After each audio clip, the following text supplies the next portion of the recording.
Naranasan mo na ba ang isang sandali kung saan ang pagtatanggol sa iyong pinaniniwalaan ay maaaring maging sanhi ng pagkawala mo ng lahat? Ngayon, muli tayong sumisisid sa isang makapangyarihang kwento mula sa Biblia na nagpapakita kung ano ang mangyayari kapag ang pananampalataya ay inilagay sa pinakamataas na pagsubok sa sinaunang lungsod ng Babylonia.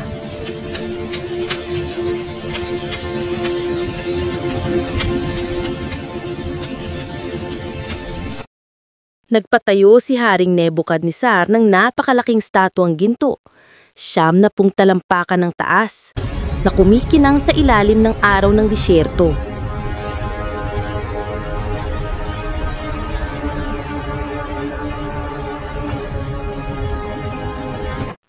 Pagkatapos ay nagbigay siya ng utos. Lahat, mula sa pinakamataas na opisyal hanggang sa pinakamababang mamamayan, ay kailangang yumko at sumamba rito habang tumutugtog ang musika. Ang buong kaharian ay lumuod, ngunit 3 batang Hebreo na sina Shadrach, Meshach at Abednego ay nanatili.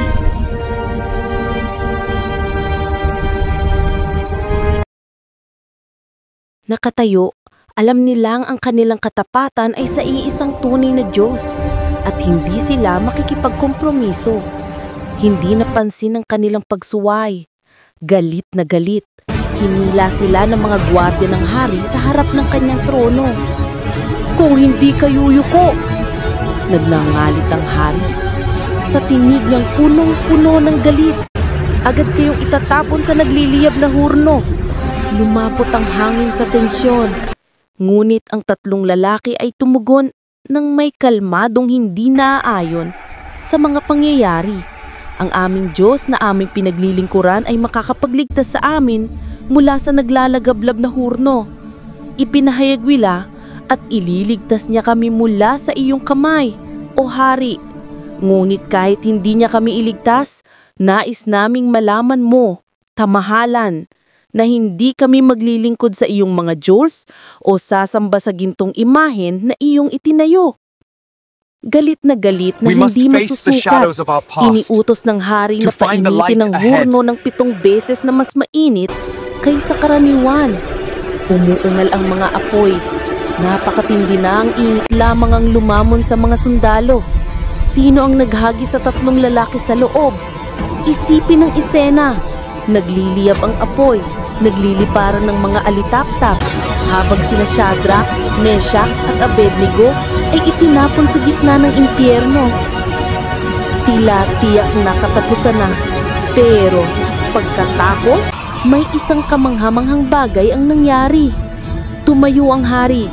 Malaki ang mga mata sa hindi makapaniwala. Biglang sumigaw siya sa kanyang mga tagapayo. Hindi ba 3 lalaki ang itinapon natin? Itali sa apoy? Kinumpirma nilang mayroon sila. "Tingnan mo!" sigaw niya. "Nakikita kong 4 na lalaking naglalakad sa apoy, walang tali at hindi nasaktan, at ang ika-4 ay mukhang anak ng mga Diyos. Sa gitna ng naglalagablab na apoy ay isang himala ang nagaganap. Ang Diyos mismo ay naglalakad kasama nila." Si Stone Nebukadnezar ay tumakbo patungo sa bukana ng hurno. Shadrach, Meshach at Abednego, mga lingkod ng kataas-taasang Diyos, lumabas kayo. Lumapit kayo. At gayon nga ang ginawa nila. Lumabas sila mula sa apoy, ganap na hindi nasaktan. Ang kanilang mga damit ay hindi nasunog. Ang kanilang buhok ay hindi nasunog. At hindi man lang sila amoy usok. Ang karamihan, ang mga tagapayo at ang hari mismo, nagtipon-tipon. Sinaksihan ng imposible, nagpakumbaba at namangha.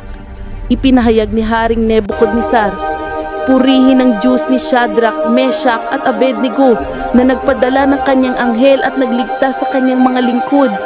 Nang araw na iyon, nagpanabas ang hari ng bagong dekreto sa buong imperyo.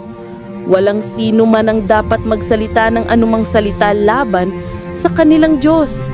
Dahil 3 lalaki ang pumili ng matatag na pananampalataya kaysa napakaparalisadong takot.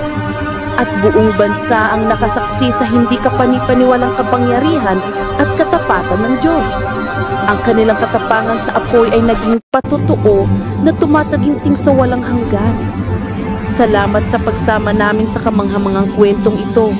Kung ito ay nagbigay inspirasyon sa inyo, paki-like ang video ito at mag-subscribe para sa mas makapangyarihang mensahe mula sa salita ng Diyos. Magkita-kita tayo ulit. Naranasan mo na ba ang isang sandali kung saan ang pagtatanggol sa iyong pinaniniwalaan ay maaaring maging sanhi ng pagkawala mo ng lahat?